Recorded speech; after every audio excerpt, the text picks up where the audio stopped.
Hi students, material സയൻസിൽ ഇപ്പോൾ നമ്മൾ കണ്ടക്ട് ചെയ്യുന്നത് റിവിഷനാണ്. സോ റിവിഷനിൽ ഫസ്റ്റ് നമ്മൾ കുറച്ച് previous year question paper discuss ചെയ്തിരുന്നു. അപ്പോൾ ധാരാളം ടോപ്പിക്സ് അതിൽ കവേർഡ് ആയിട്ടുണ്ട്. ആ പോർഷൻസ് ഇനി ഞാൻ റിപ്പീറ്റ് ചെയ്യുന്നില്ല. ഇനി നമ്മൾ മൊഡ്യൂൾ വൈസ് ആയിട്ടുള്ള റിവിഷനാണ്. സോ മൊഡ്യൂൾ വൈസ് ആയിട്ട് നോക്കിയിട്ട് ഫസ്റ്റ് മൊഡ്യൂളിൽ ഞാൻ 3 സെക്ഷനായിട്ട് ഡിവൈഡ് ചെയ്തിരുന്നു. പാർട്ട് എ എന്നുള്ള സെക്ഷൻ നമ്മൾ ഫസ്റ്റ് മൊഡ്യൂളിൻ്റെ ഏറ്റവും ഫസ്റ്റ് ടോപ്പിക്സായ റെസിസ്റ്റൻസും റെസിസ്റ്റിവിറ്റി, കണ്ടക്ടിവിറ്റി, കണ്ടക്ടേഴ്സ്, ഇൻസുലേറ്റേഴ്സ്, അതിൻ്റെ പ്രോപ്പർട്ടീസും ആപ്ലിക്കേഷൻസും ഒക്കെയായിരുന്നു. അയണിൻ്റെ അലോയ്സ്, അതിൻ്റെ ആപ്ലിക്കേഷൻസ് തുടങ്ങിയ കാര്യങ്ങളൊന്ന് ബ്രീഫ് ചെയ്തു. സെക്കൻഡ് സെക്ഷനിൽ സെമി കണ്ടക്ടർ മെറ്റീരിയൽസ്, അതിൻ്റെ പ്രോപ്പർട്ടീസും ആപ്ലിക്കേഷൻസും, ഏതൊക്കെ ടൈപ്പ് ഓഫ് സെമി കണ്ടക്ടേഴ്സ് ഉണ്ട്, അതേപോലെ amorphous semi conductors, organic semi conductors ഒക്കെ ഡിസ്കസ് ചെയ്തു. ഇനി തേർഡ് പാർട്ടിൽ നമ്മൾ ഡിസ്കസ് ചെയ്യാൻ പോകുന്നത്, അല്ലെങ്കിൽ ഞാൻ ഡിസ്കസ് ചെയ്യാൻ പോകുന്നത് പോളറൈസേഷനാണ്. എന്താണ് ഒരു ഡൈഇലക്ട്രിക്, എന്താണ് പോളറൈസേഷൻ, എങ്ങനെയാണ് ഒരു ഡൈഇലക്ട്രിക്കിൻ്റെ ബിഹേവിയർ സ്റ്റാറ്റിക് ഫീൽഡിലും ഓൾട്ടർനേറ്റ് ഫീൽഡിലും എങ്ങനെയാണ് ബിഹേവിയർ എന്നുള്ളതാണ് ഡിസ്കസ് ചെയ്യുന്നത്. സോ ഫസ്റ്റ് നമ്മൾ പോളറൈസേഷൻ പറയുന്നതിന് മുന്നേ ജസ്റ്റ് രണ്ട് കാര്യങ്ങൾ നമ്മൾ ഓർത്തിരിക്കേണ്ടത്. ഒന്ന്, ഇലക്ട്രോസ്റ്റാറ്റിക് ഡൈപോൾസ് ആണ്. എന്താണ് ഇലക്ട്രിക് ഡൈപോൾസ് അല്ല ഇലക്ട്രോസ്റ്റാറ്റിക് ഡൈപോൾസ്? രണ്ട് equal and opposite charges separated by distance, ഇതാണ് ഇലക്ട്രിക് ഡൈപോൾ എന്ന് പറയുന്നത്. So equal and opposite charge എന്ന് ഉദ്ദേശിക്കുന്നത്, ഇപ്പോൾ ഒരു ചാർജിന് ക്യൂ എന്നൊരു മാഗ്നിറ്റ്യൂഡ് ഉണ്ട്, അതിൻ്റെ ചാർജ് പ്ലസ് ആണെന്നുണ്ടെങ്കിൽ അതിൻ്റെ ഈക്വൽ ആൻഡ് ഓപ്പോസിറ്റ് ചാർജ് എന്ന് പറയുന്നത് മൈനസ് ക്യൂ ആയിരിക്കും. സോ പ്ലസ് ക്യൂവിനെയും മൈനസ് ക്യൂവിനെയും രണ്ട് ചാർജിന് സെയിം മാഗ്നിറ്റ്യൂഡ് ഉണ്ട്, പക്ഷേ ഓപ്പോസിറ്റ് പൊളാരിറ്റി ഉള്ള രണ്ട് ചാർജിന് സെപ്പറേറ്റഡ് ബൈ ഡിസ്റ്റൻസ് ഡി ആണ് ഡൈപോൾ. ഡൈപോൾസ് പോളാർ ഉണ്ട്, നോൺ പോളാർ ഉണ്ട്. നമ്മൾ മെയിൻലി നമ്മൾ ഫോക്കസ് ചെയ്തിരിക്കുന്ന പോളാർ ഡൈപോൾസ് ആണ്. സോ ഈ കാര്യങ്ങൾ ഞാൻ ക്ലാസ്സിൽ നല്ല രീതിയിൽ ഡിസ്കസ് ചെയ്തിരുന്നു, നിങ്ങളതൊക്കെ ഒന്ന് റിഫ്രഷ് ചെയ്യുക. ഇനി എന്താണ് പോളറൈസേഷൻ എന്ന് ഉദ്ദേശിക്കുന്നത്? നമ്മളൊരു ഡൈഇലക്ട്രിക് മെറ്റീരിയൽ എടുത്തു കഴിഞ്ഞാൽ അതിനകത്ത് ഈ പറയുന്ന പോലെ ഡൈപോൾസ് ഉണ്ടാവും. ഈ ഡൈപോൾസ് നോർമലി നമ്മളൊരു മെറ്റീരിയൽ നോക്കിക്കഴിഞ്ഞാൽ അതിനകത്തൊരു ന്യൂക്ലിയസ് ഉണ്ട്. ഈ ന്യൂക്ലിയസ് ചുറ്റും ഇലക്ട്രോൺസ് ഉണ്ടാവും. സോ ഈ ഇലക്ട്രോൺസിനെ ആ ഒരു ഷെല്ലിനകത്ത് കീപ്പ് ചെയ്യുന്നത്, അല്ലെങ്കിൽ ഇലക്ട്രോൺസ് ആ ന്യൂക്ലിയസിന് ചുറ്റും റിവോൾവ് ചെയ്യാമെന്ന് നമുക്കറിയാം. സോ ആ റിവോൾവിങ് ഇലക്ട്രോൺസിനെ അതിനകത്ത് ആ ഒരു പർട്ടിക്കുലർ മോളിക്യൂളിനകത്തോ അല്ലെങ്കിൽ ഒരു ആറ്റത്തിനകത്ത് മെയിൻറ്റെയിൻ ചെയ്യുന്നത് ന്യൂക്ലിയസിൽ നിന്നുള്ള ഫോഴ്സാണ്. സോ നമ്മൾ എക്സ്റ്റേണൽ ആയിട്ടൊരു ഫീൽഡിൽ അപ്ലൈ ചെയ്ത് കഴിഞ്ഞാൽ ഈ ഇലക്ട്രോൺസിന് ആ ഫീൽഡിലേക്ക് വരാനുള്ള താല്പര്യം വളരെ കുറവായിരിക്കും, അല്ലെങ്കിൽ ഇലക്ട്രോൺസ് ആ ഫീൽഡിനെ ഒപ്പോസ് ചെയ്യാനേ ശ്രമിക്കത്തുള്ളൂ. പക്ഷേ നമ്മൾ അപ്ലൈ ചെയ്യുന്ന ഫീൽഡ് അത് ഒപ്പോസ് ചെയ്യേണ്ട കാര്യം എന്താണെന്ന് വെച്ച് കഴിഞ്ഞാൽ, ന്യൂക്ലിയസ് ഇലക്ട്രോൺസിന് ഒരു അട്രാക്റ്റീവ് ഫോഴ്സ് കൊടുക്കുന്നുണ്ട്. ഇലക്ട്രോൺസ് നമ്മൾ അപ്ലൈ ചെയ്യുന്ന ഇലക്ട്രിക് ഫീൽഡിനെ ഒപ്പോസ് ചെയ്യുന്നത്. പക്ഷേ നമ്മൾ കൊടുക്കുന്ന ഇലക്ട്രിക് ഫീൽഡിൽ സ്ട്രെങ്ത്ത് വീണ്ടും ഈ ന്യൂക്ലിയർ ഫോഴ്സിനെക്കാട്ടിലും കൂട്ടിക്കഴിഞ്ഞാൽ ഒബ്വിയസ്ലി ആ ഇലക്ട്രോൺസിന് ന്യൂക്ലിയസുമായിട്ടുള്ള അട്രാക്റ്റീവ് ഫോഴ്സ് അല്ലെങ്കിൽ അട്രാക്റ്റീവ് ബോണ്ടിനെ ബ്രേക്ക് ചെയ്തിട്ട് നമ്മളുടെ ഇലക്ട്രിക് ഫീൽഡിൽ വരേണ്ടതായിട്ട് വരും. സോ ഇങ്ങനെ ആകുമ്പോൾ എന്താ പറ്റുന്നത് വെച്ചാൽ, നെറ്റ് റിസൾട്ടായിട്ട് നമ്മളവിടെ പോസിറ്റീവായിട്ടുള്ള നെഗറ്റീവായിട്ടുള്ള ചാർജസിനെ സെപ്പറേറ്റ് ചെയ്യാണ്. സോ എക്സ്റ്റേണൽ ഫീൽഡ് കൊടുത്തു കഴിയുമ്പോൾ ഈ ഡൈപോൾസിൻ്റെ ഒരു അലൈൻമെൻറ്റിനെയാണ് നമ്മൾ, അല്ലെങ്കിൽ അതിൻ്റെ ഓറിയൻറ്റേഷനെയാണ് നമ്മൾ പോളറൈസേഷൻ എന്ന് പറയുന്നത്. ഇനി പോളറൈസേഷൻ നമുക്ക് മെയിനായിട്ട് പല രീതിയിലുള്ള പോളറൈസേഷനാണ്. നമ്മൾ മെയിനായിട്ട് ഡിസ്കസ് ചെയ്യുന്നത് എന്താണ് ഇലക്ട്രോണിക് പോളറൈസേഷൻ, എന്താണ് അയോണിക് പോളറൈസേഷൻ, അതുപോലെ എന്താണ് ഓറിയൻറ്റേഷൻ ഓഫ് പോളറൈസേഷൻ.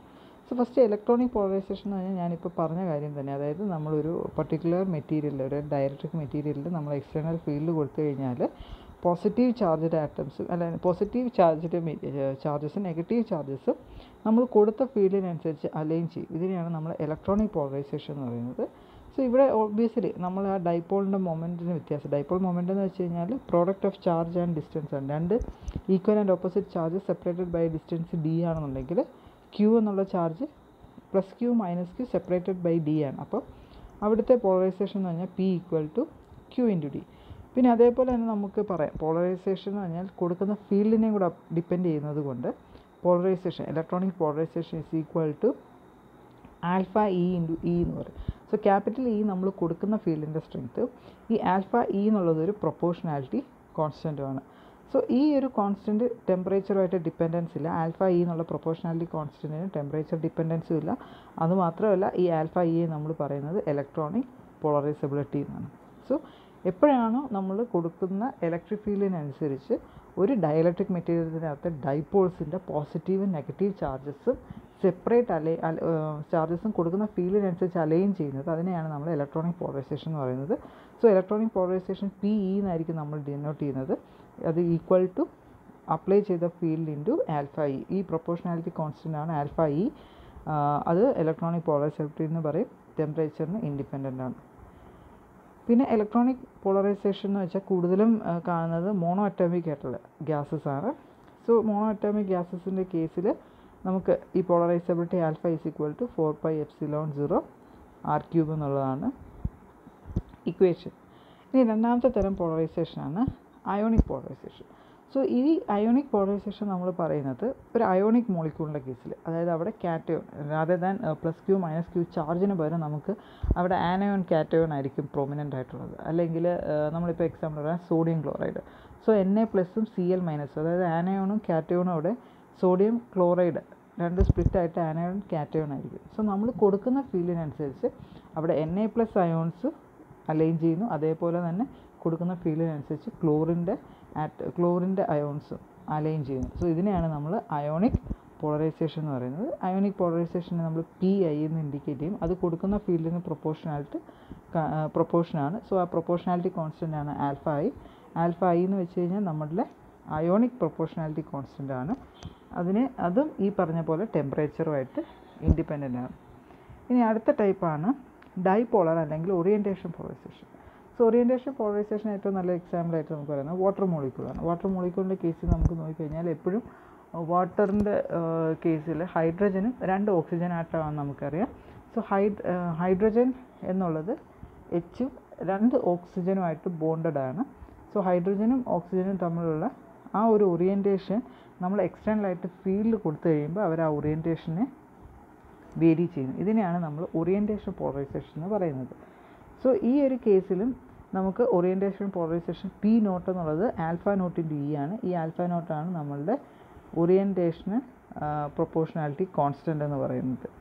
സോ ഞാൻ അന്ന് വാട്ടർ മോളിക്യൂളിൻ്റെ കേസ് പറഞ്ഞു, നിങ്ങൾക്ക് നെറ്റിൽ സെർച്ച് ചെയ്ത വാട്ടർ മോളിക്യൂൾ എങ്ങനെയാണ് ഇരിക്കുന്നത്. കാരണം ഒരു ഹൈഡ്രജൻ 2 ഓക്സിജനായിട്ട് ബോണ്ട് ചെയ്തിട്ടുണ്ടാവും. ഈ ഓക്സിജൻ തമ്മിലുള്ള ഡിഫറൻസ് എന്ന് വെച്ചാൽ 107 ഡിഗ്രിയാണ്. സോ ഈ ഒരു ഓറിയൻറ്റേഷൻ നമ്മൾ കൊടുക്കുന്ന ഫീൽഡിനനുസരിച്ച് അവർ ഓറിയൻറ്റേഷൻ മാറ്റുന്നതിനെയാണ് നമ്മൾ ഓറിയൻറ്റേഷൻ പോളറൈസേഷൻ എന്ന് പറയുന്നത്. സോ ഈ orientation polarisation proportionality constant ടെമ്പറേച്ചറുമായിട്ട് independent ആണ്. പക്ഷേ ഓറിയൻറ്റേഷൻ പോളറൈസേഷൻ എന്ന് വെച്ച് കഴിഞ്ഞാൽ ടെമ്പറേച്ചറുമായിട്ട് ഇൻവേഴ്സ്ലി പ്രൊപ്പോർഷണലാണ്. അതേപോലെ തന്നെ പെർമനൻറ്റ് ഡൈപോൾ മൊമെൻറ്റിന് അതിൻ്റെ സ്ക്വയറിന് പ്രൊപ്പോർഷണലാണ്. സോ ഓറിയൻറ്റേഷൻ പോളറൈസേഷൻ എന്ന് വെച്ച് കഴിഞ്ഞാൽ ടെമ്പറേച്ചറുമായിട്ട് ഇൻവേഴ്സ്ലി പ്രൊപ്പോർഷണൽ, പെർമനൻറ്റ് ഡൈപോൾ മൊമെൻറ്റിൻ്റെ സ്ക്വയറിന് ഡയറക്റ്റ്ലി പ്രൊപ്പോർഷണൽ, അതായത് α0 is equal to m²/3kB/T.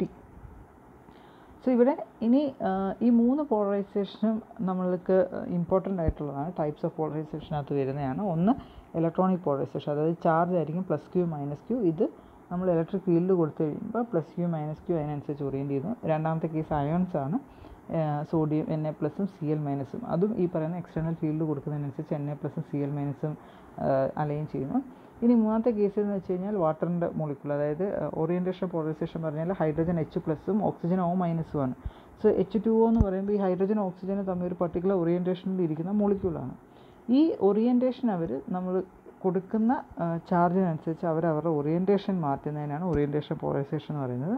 So ഈ 3 പോളറൈസേഷനും കൂടെ വെച്ചിട്ട് നമ്മൾ റിലേറ്റ് ചെയ്തൊരു ഇക്വേഷൻ ഉണ്ടാക്കുന്നതാണ് നമ്മൾ ക്ലോഷ്യസ്-മൊസോട്ടി റിലേഷൻ എന്ന് പറഞ്ഞാൽ വളരെയധികം ഇമ്പോർട്ടൻ്റ് ആയിട്ടുള്ളൊരു ഇക്വേഷനാണ്. ഈ ഒരു റിലേഷൻ ഡിറൈവ് ചെയ്യുന്നത് നമ്മൾ സ്റ്റാർട്ട് ചെയ്യുന്നത് 3 പോളറൈസേഷനും കൂടെ കൺസിഡർ ചെയ്തിട്ടാണ്. സോ ആ 3 പോളറൈസേഷൻ്റെ സമ്മാണ് ടോട്ടൽ പോളറൈസേഷൻ. ഇനി ഓരോ പോളറൈസേഷൻ്റെ ഇക്വേഷൻ നമുക്കറിയാം, അതിന് സബ്സ്റ്റിറ്റ്യൂട്ട് ചെയ്യുക, അതിൻ്റെ വാല്യൂ ഓഫ് ആൽഫയ്ക്ക് സബ്സ്റ്റിറ്റ്യൂട്ട് ചെയ്യുക, റീഅറേഞ്ച് ചെയ്യുമ്പോൾ നമുക്ക് n∝e/3 ε0 ഈക്വൽ ടു εr-1/εr+2 എന്നൊരു ഇക്വേഷൻ കിട്ടും. ഇതാണ് ക്ലോഷ്യസ്-മൊസോട്ടി റിലേഷൻ എന്ന് പറയുന്നത്. സോ ഇതിൻ്റെ എന്താണ് പ്രത്യേകത എന്ന് വെച്ച് കഴിഞ്ഞാൽ നമുക്കൊരു മീഡിയത്തിൻ്റെ ഇലക്ട്രോണിക് പോളറൈസേഷൻ അല്ലെങ്കിൽ പോളറൈസബിലിറ്റി കണ്ടുപിടിക്കാൻ പറ്റും. ഇവിടെ εr മാത്രം, റിലേറ്റീവ് പെർമിറ്റിവിറ്റി മാത്രം നമുക്ക് കണ്ടുപിടിച്ചാൽ മതി. εr മാത്രം നമുക്ക് അറിഞ്ഞാൽ മതി. റിലേറ്റീവ് പെർമിറ്റിവിറ്റി മാത്രം അറിയാമെങ്കിൽ നമുക്കിതിൽ നിന്ന് ആ ഒരു മീഡിയത്തിൻ്റെ ഇലക്ട്രോണിക് പോളറൈസിറ്റി എന്താണെന്ന് അറിയാൻ പറ്റും. സോ ഇവിടെ n എന്ന് ഉദ്ദേശിക്കുന്നത് യൂണിറ്റ് വോളിയത്തിലുള്ള നമ്പർ ഓഫ് മോളിക്യൂൾസ്, ε0 എന്ന് വെച്ചാൽ absolute permittivity, εr relative permittivity. അതായത് റിലേറ്റീവ് പെർമിറ്റിവിറ്റി അറിയാമെന്നുണ്ടെങ്കിൽ നമുക്ക് ഇലക്ട്രോണിക് പോളറൈസബിലിറ്റി കണ്ടുപിടിക്കാൻ സഹായിക്കുന്ന റിലേഷനാണ് ക്ലോഷ്യസ്-മൊസോട്ടി റിലേഷൻ. സോ അതിൻ്റെ ഡെറിവേഷൻ നോക്കി മനസ്സിലാക്കി വെക്കുക, ഡൗട്ട്സ് ഉണ്ടെങ്കിൽ അത് ചോദിക്കുക, അത് ഇമ്പോർട്ടൻ്റ് ആയിട്ടുള്ളൊരു റിലേഷനാണ്. ഇനി എങ്ങനെയാണ് ഡയലക്ട്രിക് പോളറൈസേഷൻ സ്റ്റാറ്റിക് ഫീൽഡിലും ഓൾട്ടർനേറ്റ് ഫീൽഡിലും ഉള്ളത്? സോ സ്റ്റാറ്റിക് ഫീൽഡിൻ്റെ കേസിൽ നമ്മൾ ഈ പറഞ്ഞ പോലെ തന്നെ ഒരു ഡയലക്ട്രിക് മെറ്റീരിയലിനകത്തുള്ള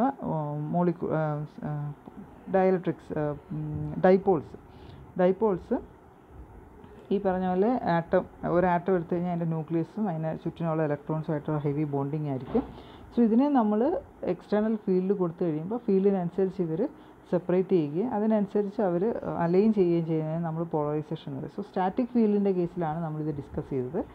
ഇനി ഈ പറയുന്ന പോലെ നമ്മൾ ഫീൽഡ് ഓൾട്ടർനേറ്റിംഗ് ആക്കി കഴിഞ്ഞാൽ ഇവിടെ ഉണ്ടാകുന്ന പ്രശ്നം എന്ന് വെച്ച് കഴിഞ്ഞാൽ ഈ ഓൾട്ടർനേറ്റിംഗ് ഫീൽഡിനനുസരിച്ച്, അതായത് ഫീൽഡ് ഓൾട്ടർനേറ്റ് ചെയ്യുകയെന്ന് വെച്ച് കഴിഞ്ഞാൽ അവിടെ ഈ ഫീൽഡിൻ്റെ സ്ട്രെങ്ത് കൂടിയും കുറഞ്ഞിരിക്കും. സോ അതിനനുസരിച്ച് ഇവിടെ ആറ്റത്തിൻ്റെ മോളിക്യൂൾസിൻ്റെ പൊസിഷൻ ഡിസ്റ്റർബ്ഡ് ആവുകയും അതേ മാത്രമല്ല ഇതിനകത്തുള്ള ഡയലക്ട്രിക്